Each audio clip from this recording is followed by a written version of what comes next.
LSU's athletic director, Scott Woodward, has built a reputation as a big-game hunter in college sports, known for landing established, high-profile coaches. However, following LSU's 42-13 home loss to Alabama, fans may question his decision-making, especially regarding the football program. The defeat eliminates LSU from the College Football Playoff (CFP) discussion. It raises questions about whether Brian Kelly, whom Woodward hired in 2021 for $95 million over 10 years, was the right choice to lead LSU to a national title. Kelly came to LSU from Notre Dame, where he was viewed as having reached his ceiling. The move to LSU was supposed to allow him to excel further, with better resources and recruiting reach. However, his performance so far has been underwhelming, with a 26-10 record, leaving LSU as a solid but unspectacular team in the SEC.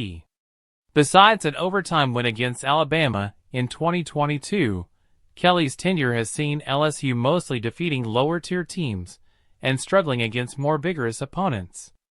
For LSU, a school with national championship expectations, that's not enough. This situation isn't an isolated case for Woodward. While he's succeeded with hires like Kim Mulkey in women's basketball and Jay Johnson in baseball, who both quickly led their teams to national titles, his significant football hires have been more controversial. At Texas A&M, Woodward hired Jimbo Fisher with a then-record 10-year, $75 million contract, which didn't lead to the success Aggies fans hoped for. Now at LSU, he's facing a similar issue with Kelly, whose results have been inconsistent and who has yet to deliver a top-tier season. Critics argue that Woodward's hiring strategy may be less about fit and more about splashy headlines. His hires often make waves, but don't always yield long-term success.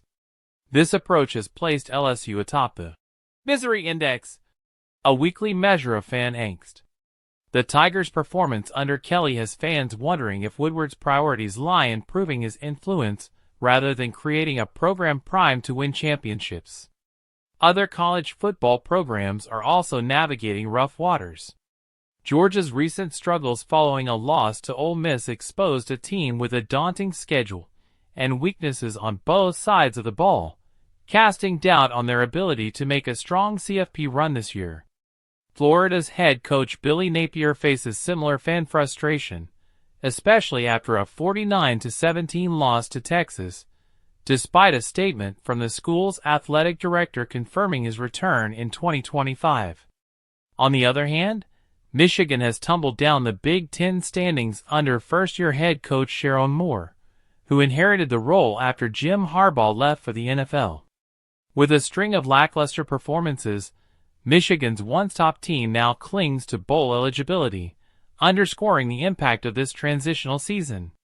At UAB, head coach Trent Dilfer's tenure is under scrutiny following a disappointing 2-7 record, with fans questioning if the administration can afford to buy out his contract. Hired without college coaching experience, Dilfer's lackluster performance this season has starkly contrasted with UAB's success under previous coaches.